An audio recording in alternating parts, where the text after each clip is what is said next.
Second time FWC discussion 2023 அங்கே நடந்த பேப்பர்ல டிஸ்கஷன் கீழே வந்துக்கிறோம். அந்த வகையில் எங்களுக்கு தெரியும் முதலாவது கேள்வி வாரது விஞ்ஞானிகள் அவங்க கண்டுபிடிச்ச கண்டுபிடிப்புகள் அல்லது சில விஞ்ஞானிகள் அவங்க முன்வைச்ச கொள்கைகள் அது சம்பந்தமாக தான் வரும். எங்களுக்கு தெரியும் விஞ்ஞானிகள் அவங்க கண்டுபிடிச்ச கண்டுபிடிப்புகள் அல்லது வேற என்ன வரும், விஞ்ஞானிகள் முன்வைத்த கொள்கைகள் அல்லது விதிகள். இது ரிலேட்டடா வார கேள்வி தான் எங்கட முதலாவது கேள்வி. அந்த வகையில எங்கட முதலாவது கேள்வியை பார்ப்போம். இலத்திரன் ஒன்றின் ஏற்றத்தையும் இலத்திரனின் ஏற்றத்தின் கீழ் திணிவு விகிதத்தையும் கண்டறிந்த விஞ்ஞானிகள் முறையே அப்படின்னு சொல்லிக்கலாம். அப்ப என்ன கேட்டீங்க, இலத்திரண்ட ஏற்றம் அடுத்தது E/M விகிதம். சரியா, இது ரெண்டையும் கண்டுபிடிச்சது யாரு உங்களுக்கு கேட்டு. சரியா, நாங்க இந்த கேள்வியை செய்யறதன் மூலமாக இந்த ரெண்டு விஷயத்தையும் நாங்க பார்த்துட்டு போவாங்க. இதுல உள்ள விஞ்ஞானிகள் தனியாக இதுல ஒரு 5 விஞ்ஞானிகள் தனிக்கிறாங்க. இந்த 6 விஞ்ஞானிகள் தனிக்கிறாங்க. இந்த 6 விஞ்ஞானிகளும் என்ன கண்டுபிடிச்சாங்க அப்படின்னு லைட்டா பார்த்துட்டு போனா அடுத்தடுத்து நாங்க செய்யற பேப்பருக்கு இது எங்களுக்கு ஹெல்ப் ஆகும். சரியா, இதுல தந்த விஞ்ஞானில முதலாவது ஒரு விஞ்ஞானி தொம்சன். இந்த தொம்சன் என்ன செஞ்சாரு அப்படின்னு பார்த்தா, இந்த தொம்சன் பிளம் புடிங் மாதிரி உருவ கண்டுபிடிச்சாரு.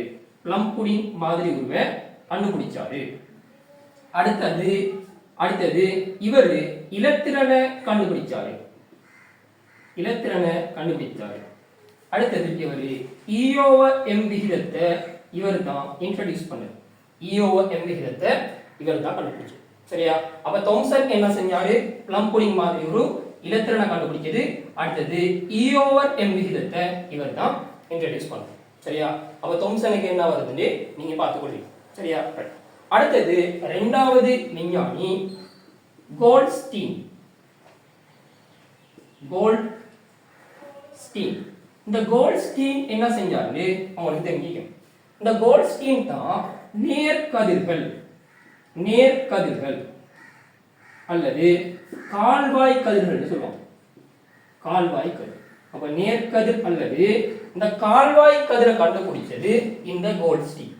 முதலாவது நாங்க தாம்சனை பத்தி தெரிஞ்சுக்கிறோம். அடுத்தது கோல்ட்ஸ்டீனை பத்தியும் நாங்க பார்த்தோம். மூணாவது விஞ்ஞானி ஹென்றி பெக்கரல் அல்லது பெக்கரல் என்று சொல்லுவாங்க. இந்த பெக்கரல் என்ன செஞ்சாருன்னா, இந்த பெக்கரல் கதிர் தொழிற்பாட்டை கண்டுபிடிச்சார்.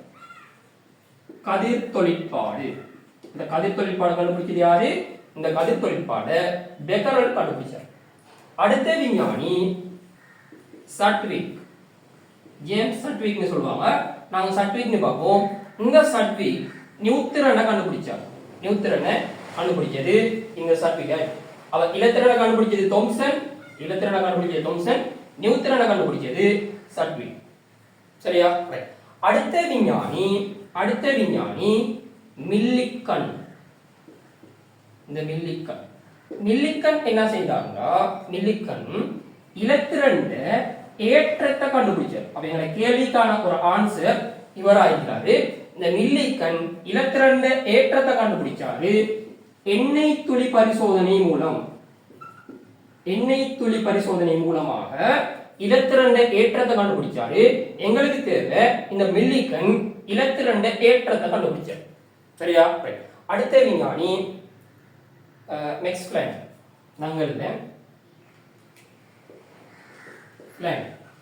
இந்த பிளாங்க் என்ன செய்தாருன்னா, சக்தி சொட்டாக்கம்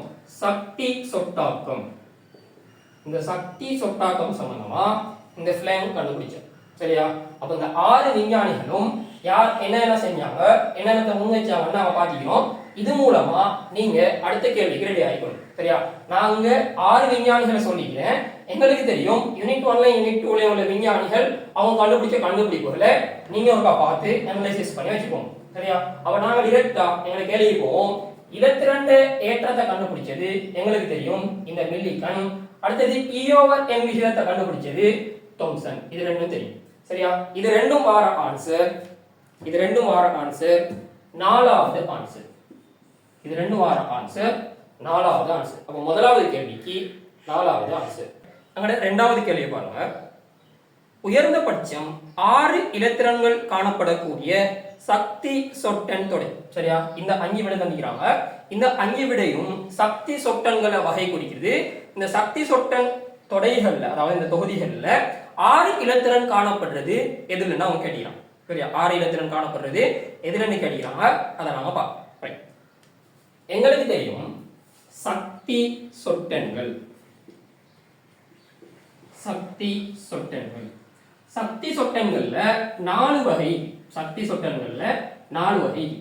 முதலாவது சொல்லுவோம் பிரதான சக்தி சொட்டன், இரண்டாவது உப அல்லது கோண அல்லது உப கோண உந்த திசைவிக் சக்தி சொட்டன் சொல்லுவோம். அடுத்தது காந்த சக்தி சொட்டன் சொல்லுவோம். அடுத்தது கரங்கட் சக்தி சொட்டன் சொல்லுவோம். சரியா? இந்த சக்தி சொட்டன்கள் தொடர்பான ஒரு வீடியோ போடுகிறோம், பார்க்கறதுக்கு போய் பார்த்துக்கோம். சரியா? இதுக்கு நாங்க இந்த குறியீட்டை வச்சுதான் இந்த சக்தி சொட்டன்களை குறிப்போம். இந்த எண்டு சொல்றது பிரதான சக்தி சொட்டன், பிரதான சக்தி மட்டங்களை குறிக்கும். இந்த எல்னு சொல்றது உபசக்தி சொட்டன், உபசக்தி மட்டங்களை குறிக்கும். இதுல எல்ட பெருமானங்களுக்கு அமைய நாம பெருமானம் அந்த உபசக்தி மட்டங்களை குறிப்போம். எல்ட 0ல இருந்து 3 மட்டும் வரப்போகுது. எல் சமன் 0 ஆயிருந்தா அது எஸ் உபோடு, எல் சமன் 1 இருந்தா அது பி உபோடு, எல் சமன் 2 இருந்தா அது டி உபோடு, எல் சமன் 3 இருந்தா அது எஃப் உபோடு. சரியா? இதான் எங்களுக்குள்ள பெருமானம். இந்த எம்எல் சொல்றது காந்த சக்தி சொட்டன். இது ஒபிட்டல்களோட எண்ணிக்கையை வகை குறிக்கும். அதை நீங்க பார்த்துக்கோங்க. இந்த எம்எஸ் சொல்றது கரங்கட் சக்தி சொட்டன். இது +½ அல்லது -½ வகை குறிக்கும். இது இலத்திரண்ட சுழற்சியை வகை குறிக்கும். வலப்பக்கமா திரும்பினா நாங்க +½ எடுத்தா, இடப்பக்கமா திரும்புறது -½ சொல்லுவோம். வலப்பக்கமா திரும்புறது -½ ஆயிருந்தா இடப்பக்கம் பிளஸ் சொல்லுவோம். சரியா? ஒன்னு பிளஸ் ஆயிருந்தா ஒன்னு மைனஸ் ஆகும் போது இலத்திரண்ட சுழற்சி. இது ஓகே தானே? ரைட். இப்ப எங்களுக்கு தந்தது என்னையும் எல்லையும் வச்சு சொல்லிக்கிறாங்க. இதை வச்சு உப ஓடுல உள்ள ஒபிட்டல்களை நாம கண்டுபிடிக்கிறோம். இதை வச்சு உப ஓடுல உள்ள ஒபிட்டல்களை கண்டுபிடிக்கிறோம். n சமன் 2. ஆகவே இரண்டாவது பிரதான சக்தி மட்டத்தில் உள்ள l சமன் 0ண்டா s ன்னு எனக்கு தெரியும். சோ இது 2s உப ஓட்டுல உள்ள ஒரு ஒபிட்டல் வகை குறிக்குது. 2s உப ஓட்டுல உள்ள ஒபிட்டல் 2sல ஒரு ஒபிட்டலுக்கும் அந்த ஒரு ஒபிட்டல்ல 2 இலத்திரன். எங்களுக்கு தெரியும் ஒரு ஒபிட்டல்ல மேக்ஸிமம் 2 இலத்திரன் நிரம்பி காணப்படலாம். இந்த 2s உப ஓட்டுல உள்ள ஒபிட்டல்ல, அதாவது 2s உப ஓட்டுல ஒரு ஒபிட்டலுக்கும் இந்த ஒரு ஒபிட்டல்ல 2 இலத்திரன்கள் காணப்படும். அடுத்தது n சமன் 3, l சமன் 2டா மூன்றாவது பிரதான சக்தி மட்டத்துல l சமன் 2டா அது d உப ஓடு, 3d உப ஓடு. இந்த 3d உப ஓட்டுல 5 ஒபிட்டல்கள். இந்த 3d உப ஓட்டுல 5 ஒபிட்டல்களையும் எங்களுக்கு தெரியும் ஒரு ஒபிட்டல்ல 2 இலத்திரன். சோ 5 ஒபிட்டல்களையும் 10 இலத்திரன் காணப்படும். இங்க 2 இலத்திரன். இது ஓகேயா? ரைட். இப்போ இங்க பாருங்க 3 l சமன் 1 இருந்தா அது p உப ஓடு. 3p ல எங்களுக்கு தெரியும் 3 ஒபிட்டல்களையும் ஒரு ஒபிட்டல்ல 2 படி இங்க 6 இலத்திரன் இருக்கும். சரி, அப்ப எங்க ஆன்சர் இந்த மூணாவது ஆன்சரா இருக்கு. சரியா? நாங்க தொடர்ந்து 4வது 5வது ஆன்சரையும் பார்ப்போம். 4வது ஆன்சரை பாருங்க. n சமன் 4னா 4, l சமன் 0னா 4s. எங்களுக்கு தெரியும் 4sல ஒரு ஒபிட்டல் இருக்க போது ஒரு ஒபிட்டல்ல 2 இலத்திரன் காணப்படும். இப்ப பாருங்க 5 l சமன் 2 இருந்தா 5d ன்னு வரப்போகுது. 5d உப ஓட்டுல 5 ஒபிட்டல்களுக்கும் ஒரு ஒபிட்டல்ல 2 இலத்திரன் படி இங்க 10 இலத்திரன் இருக்கும். எங்களுக்கு தெரியும் ஒரு ஒபிட்டல்ல 2 இருக்க போது 2 2 இப்படி 5 ஒபிட்டல்ல 2 இருக்க போது மொத்தமா கூட்டினா எங்களுக்கு 10 இலத்திரன்கள் வரும். சரியா? இப்போ எங்களுக்கு கேள்வி என்ன? 6 இலத்திரன் காணப்படுறது மூணாவது ஆன்சர். அப்ப எங்க ஆன்சர் மூணாவது ஆன்சர். எங்கட மூணாவது கேள்வியை பாருங்க.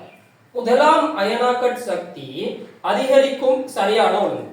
எங்களுக்கு தெரியும் முதலாம் அயனாக்கட் சக்திக்கு ஒரு ஆர்டர் பாடமாக்கி வச்சுக்கிறோம். என்ன ஆர்டர்? ஹி நிஃபானோ, ஹி நிஃபானோ, HCl chips, BBC மக்கள் லீனாக். சரியா? ஹி நிஃபானோ, இப்படி பண்ணணும். he நிஃபானோ HCL சிப்ஸ் BBC மக்கள் லேனா. சரியா, இப்படிதான் நான் பாடமாக்கி வச்சுக்கிறேன். இந்த ஓர்டர்ல அயனாக்கட் சக்தி குறைவடைந்து கொண்டு போகும்போது முதலாம் அயனாக்கட் சக்தி இந்த ஓர்டர்ல முதலாம் அயனாக்கட் சக்தி குறைவடைந்து கொண்டு போகும்.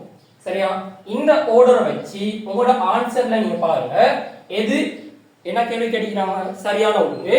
இதுல ஐடியா வச்சு நீங்க சரியான ஒழுங்க பாத்தீங்கன்னா உங்களுக்கான ஆன்சர் வரப்போகுது முதலாவது ஆன்சர். சரியா, அப்படி இந்த நிமோனிக்ஸை வச்சு இந்த ஆர்டர் போடுவீங்க, அதுல அந்த மூலமா ரவுண்ட் பண்ணி பாப்பீங்க, எது சரியாயிட்டோ அதுதான் உங்களோட ஆன்சர். சரியா, இதுக்கு முதலாவது ஆன்சர். ரைட், நாலாவது கேள்வி பாருங்க. WW பெர்சன்டேஜ் வீத செறிவு 49 ஆக உடைய. சரியா, அப்ப எங்களுக்கு W/W பெர்சன்டேஜ் தந்திக்கிறாங்க 49% H2SO4. சரியா, ரைட். H2SO4 கரைசல் ஒன்றின் அடர்த்தி, இதுல அடர்த்தி தந்திக்கிறாங்க 1.2 கிராம் சென்டிமீட்டர் -3. இதுல அடர்த்தி தந்திக்கிறாங்க. இதன் 10 சென்டிமீட்டர் மாதிரி, இதுல கனவளவையும் தந்திக்கிறாங்க. 10 சென்டிமீட்டர் மாதிரினா 10 சென்டிமீட்டர் கியூப். இதுல கனவளவை நாங்க கண்டுபிடிச்சிட்டோம். சரியா, இந்த கரைசலை முதலாவது எங்களுக்கு தந்திக்கிறாங்க. இந்த கரைசலுக்கு நீர் சேர்த்து 100 சென்டிமீட்டர் காலத்திற்கு ஐதாக்கப்பட்டார். சரியா, இதுக்கு என்ன செய்யறாங்கன்னா இதுக்கு நீர் சேர்க்கிறாங்க. நீர் சேர்த்து இந்த செறிவை ஐதாக்குறாங்க. அப்ப இதுல செறிவை குறைக்கிறாங்க. குறைக்கிற டைம்ல இதுல கனவளவு 100 சென்டிமீட்டர் கியூபா ஆகுதாம். 100 சென்டிமீட்டர் கியூபா ஆகுதாம். தொடர்ந்து சொல்றாங்க அந்த நிலையின் இதன் செறிவு என்னன்னு கேட்கிறாங்க. அப்ப இந்த நிலையில இதுல செறிவு என்னன்னு கேட்கிறாங்க. 5 ஆன்சர் தந்திக்கிறாங்க. சரியா, இப்ப இந்த சந்தர்ப்பத்துல இதுல உள்ள மூல எண்ணிக்கையும் சமனாய். இதான் ஐடியா. சரியா, மூலுக்கு எங்களுக்கு சமன்பாடு தெரியும். n7c ஒரு சமன்பாடு தெரியும். n7c ஒரு சமன்பாடு தெரியும். அப்ப நான் போட்டு பாருங்க C1v1 C2v2. ஏண்டா இதுல மூல எண்ணிக்கையும் சமன். இதுல செறிவை நான் C1 எடுக்கிறேன், இதுல கனவளவை நான் V1 எடுக்கிறேன்.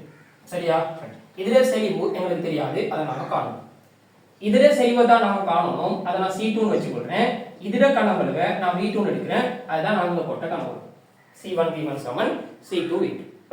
இந்த இடத்துல நாம இதுல செறிவை காணுவோம். செறிவை காண்றதுக்கும் எங்களுக்கு ஒரு சமன்பாடு தெரியும். C = 10 dP/m. C = 10 dP/m. சரியா, உங்க 10 எங்களுக்கு தெரியும். D ல பெருமானம் தந்திக்கிறாங்க. இது WW பெர்சன்டேஜ் 49%.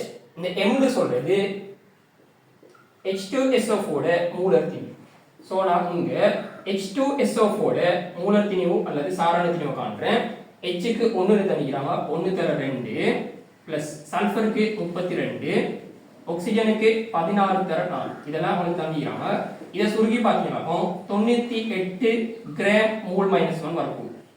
சரியா, அப்ப நான் இதுல பிரதிட்டு கொள்ளும் 10 தர D க்கு பதிலா 1.2, E க்கு பதிலா 49 தந்திக்கிறாங்க. இதுக்கு 98. சரியா, இத நான் சுருக்கி கொள்ளும் 1 2 இதால சுருக்குனா 0.6. அப்ப எங்களுக்கு செறிவு வரப்போகுது 6 மோல் டெசிமீட்டர் -3. 6 mole decimetre -3. இந்த C1 வந்துச்சு. அப்ப C1 தெரியும், உங்க V1 தெரியும், உங்க V2 தெரியும். அப்ப C2 காணலாம் தானே. இத நாம கண்டுபிடிப்போம். இந்த C1 வந்து 6 அலகு தேவையில்லை, அது வந்து மோல் டெசிமீட்டர் -3 இது. அப்ப இங்க வரப்போற C2வும் மோல் டெசிமீட்டர் -3 வரப்போகுது. சரி, SI க்கு நீங்க அளவு போடணும். இது MC க்கு உண்டானதால நான் வந்து அளவு போட்டு போயிடும். கனவுல பாருங்க 10 சென்டிமீட்டர் கணம். இங்க C2 உங்களுக்கு தெரியாது. கனவுல பாருங்க 100 சென்டிமீட்டர் கணம். இப்போ இத சுருக்குங்க. C2 ல பெருமானம் வரப்போகுது 0.6 மோல் டெசிமீட்டர் -3. 0.6 mole decimetre -3. எங்களுக்கு அப்படி உள்ள ஆன்சர் அஞ்சாவது ஆன்சர் இந்த ஆன்சர் ஆகிது. இதை நீங்க பாருங்க எப்படி செய்யணும். T2 வெப்பநிலையில் A கேஸ் 2B கேஸ் வாயு அப்படியே மாறும். எப்படி மாறுது A கேஸ் வந்து 2B கேஸா மாறும் சரியா இது எப்படி நடக்குதுன்னு பார்ப்போம் முதலாவது கேள்வியை பார்ப்போம் T2 வெப்பநிலை இது வந்து T2 வெப்பநிலை நடக்கும் T2 வெப்பநிலையில் A கேஸ் 2B கேஸ் மாறும் வாயு A ஆனது பிரிகையடைந்து வாயு B ஆக மேலே காட்டியவாறு மாற்றம் அடைகிறது B கணவளுடைய விரைத்த கொள்கலத்தில் இப்பிரிகை தாக்கம் இடம்பெற்றது அப்ப B கணவளுடைய ஒரு பாத்திரத்துல இது நடக்குதாம் ஆரம்பத்தில் கொடுவையின் அமுக்கம் P1 ஆகவும் வெப்பநிலை T1 ஆகவும் காணப்படுகிறது அப்ப ஆரம்பத்துல அமுக்கம் P1 ஆம் வெப்பநிலை T1 ஆம் இந்த சந்தர்ப்பத்துல வெப்பநிலை T2 ஆ மாறுதாம் ரைட் இதான் கேள்வி பின்னர் இவ்வெப்பநிலை T2 ஆக அதிகரித்து இப்பிரிகை முற்றாக இடம்பெற்ற போது அமுக்கம் P2 ஆ மாறுதாம் அமுக்கம் P2 ஆ மாறுதாம் P2 தொடர்புபடுத்தும் சரியான கோவை எது அப்ப கேட்கிறாங்க இந்த P2 தொடர்புபடுத்துற சரியான கோவை என்னன்னு கேட்கிறாங்க ஒரு கேள்வி நினைச்சுதானே ஆரம்பத்துல இதை நான் வளர்த்துருந்தாங்க இந்த A கேஸ் வந்து B2B கேஸா மாறும் சரியா பிரிகை அடையலாம் ஆரம்பத்தில் இதுல காணவளவு B P1 அமுக்கம் காணப்படுது T2 ஆ இந்த வெப்பநிலை T2 ஆக இது T1 இந்த T1 வெப்பநிலை T2 ஆக மாறுற சந்தர்ப்பத்துல அமுக்கம் P2 ஆக காணப்படுது ஆனா இது விரைத்த கொள்கலன்னு சொல்றதுனால இதுல கனவளவு மாறாது சரியா கனவளவு மாறாது இந்த சந்தர்ப்பத்துல இந்த P2 தொடர்புபடுத்துற கோவை என்னன்னு கேட்டீங்கன்னா இதான் கேள்வி இது இலட்சிய வாயு நம்ம கருதுனா எங்களுக்கு PV சமன் nRT சமன்பாடை யூஸ் பண்ணணும் PV சமன் nRT சமன்பாடை யூஸ் பண்ணணும் அதுக்கு முன்னுக்கு இங்க பாருங்க இந்த A கேஸ் இது தானே இந்த A கேஸ் 2B கேஸ் ஆக மாறும் ஆரம்பத்துல இது n மோல் ஈக்குன்னு வெச்சுக்கோங்க ஆரம்பத்துல இது n மோல் ஈக்குன்னு வெச்சுக்கோங்க n மோல் ஈந்து இந்த n மோல் மொத்தமாவே 2B கேஸ் அதாவது A கேஸ் மொத்தமா 2B கேஸ் ஆக முற்றாக பிரிகை அடையுதுன்னா இந்த n மோல் தாக்கம் அடைந்தா இங்க 2 n மோல் உருவாகுது அப்ப சமநிலையில பாத்தீங்கன்னா இங்க A கேஸ் ஈக்காது ஆனா B கேஸ் ஈக்கும் சரியா அப்ப ஆரம்பத்துல இதுல n மோல் ஈக்குது இறுதியில இங்க 2n மோல் ஈக்குது சரியா இப்ப PV சமன் nRT ஆரம்பத்துல A கேஸ்க்கு போடுது A கேஸ்க்கு போட்டீங்கன்னா அமுக்கம் P1 B கனவளவு மூல எண்ணிக்கை n R அப்படியே இருக்கட்டும் ஆரம்ப வெப்பநிலை T1 இது முதலாவது சமன்பாடு இப்ப B கேஸ்க்கு சமன்பாடு போடுங்க அப்ப எங்களுக்கு அமுக்கம் P2 கனவளவு B மூல எண்ணிக்கையை பாருங்க 2n R இங்க T2 வரும் இது இரண்டாவது சமன்பாடு இப்ப பாருங்க ஒண்ணால பிரிச்சுடுங்க இந்த எண்ணும் வெட்டப்பட இந்த ஆறும் வெட்டப்படும் இந்த V வெட்டப்படும் எங்களுக்கு என்ன தேவை இப்ப வரப்போகுது P1 over P2 எங்களுக்கு P2 தேவை T1 over 2T2 எங்களுக்கு P2 தான் தேவை சோ P2 அமௌண்ட் இருக்குன்னா P2 சமன் 2 T2 P1 over T1 வரும் இந்த P2 இங்க வர இதுங்க வந்து கீழே வரப்போகுது இதுதான் எங்களோட ஆன்சர் 4 இதுதான் எங்களோட 5வது கேள்வி அப்ப விளைச்சிடா இந்த சமநிலையில நடக்கிற மாதிரி நாங்க போட்டு ஆரம்பத்துல உள்ளது இறுதியில எப்படி மாறிக்குதுன்னு போட்டு நாங்க மூல எண்ணிக்கையை முதலாக கண்டோம் மூல எண்ணிக்கையை கண்டுட்டு PV சமன் nRT சமன்பாடு இது வந்து இலட்சிய வாயுக்களுக்கு தான் நாங்க யூஸ் பண்ணுவோம் இலட்சிய வாயுக்கள் சரியா அந்த எழுகோலை எடுத்து நாங்க PV சமன் nRT போட்டு இதுல கனவளவு மாறல் எடுத்ததுனால விரைத்த கொள்கிறா கனவளவு மாறாது இதை வச்சு இப்படி செஞ்சுட்டு போகும் அப்ப எங்களோட ஆன்சர் வந்து 4வது ஆன்சர்